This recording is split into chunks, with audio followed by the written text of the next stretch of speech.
Sorotan berikutnya, Saudara, uji coba rekayasa lalu lintas di Jalan TB Simatupang, Jakarta Selatan memasuki hari kedua. Rekayasa lalu lintas ini diterapkan dengan membuka satu ruas tol JOR dari gerbang tol Fatmawati 2. Selain membuka ruas tol gratis, rekayasa juga dilakukan dengan menutup sejumlah akses dan putar balik. Uji coba ini diterapkan selama jam 5 sore hingga 8 malam hingga Jumat 19 September. Jika berhasil urai kemacetan, Gubernur Jakarta Pramono Anung mengungkap simulasi ini dilanjutkan hingga akhir Oktober.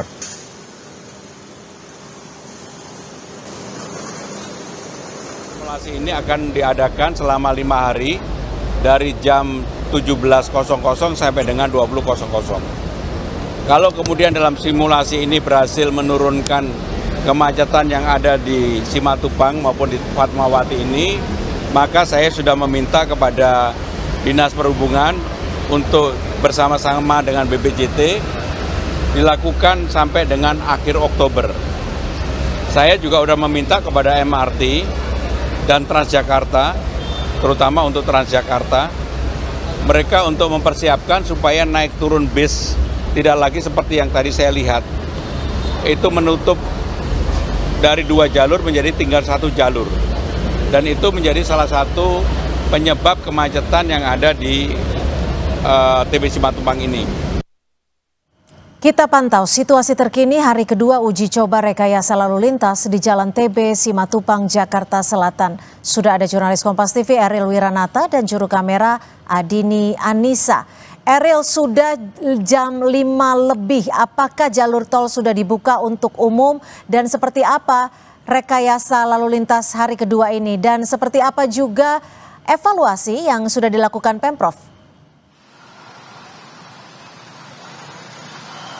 Ya, Cynthia dan saudara, saat ini di hari kedua uji rekayasa lalu lintas yang dilakukan dari Jalan TB Simatupang hingga RA Kartini, mungkin bisa dilihat untuk kendaraan sendiri baik roda 4 ataupun roda 2 ini masih cukup padat, dan di mana salah satu upaya dari Pemprov DKI untuk mengurai kemacetan di TB Simatupang ini dengan membukanya pintu tol atau gerbang tol Fatmawati 2 pada sisi paling kiri atau ruas pertama secara gratis pada pukul 5 sore hingga 8 malam. Dan tadi juga saya sempat melihat pada pukul 5 dari petugas pihak tol, kemudian juga Dinas Perhubungan sudah melakukan pembukaan. Dan selain itu juga saya melihat dari sekitar sebelum masuk dari pintu tol ini sudah banyaknya ada informasi atau pemberitahuan terkait dengan uji rekayasa lalu lintas yang berlaku 5 hari ke depan, yang dimulai tanggal 15 dan nantinya akan diakhirkan pada tanggal 19.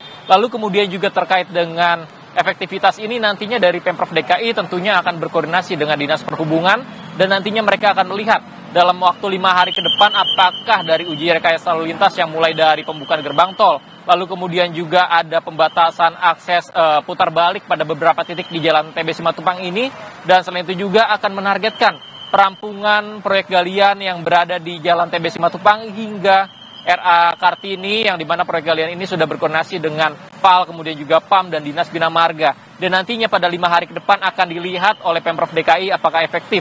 Jika memang ini dinyatakan efektif, maka akan diperpanjang. Namun sebaliknya, jika memang efektivitas ini tidak berpengaruh ataupun minim dinilainya, maka akan dicarikan alternatif lain untuk mengurai kemacetan.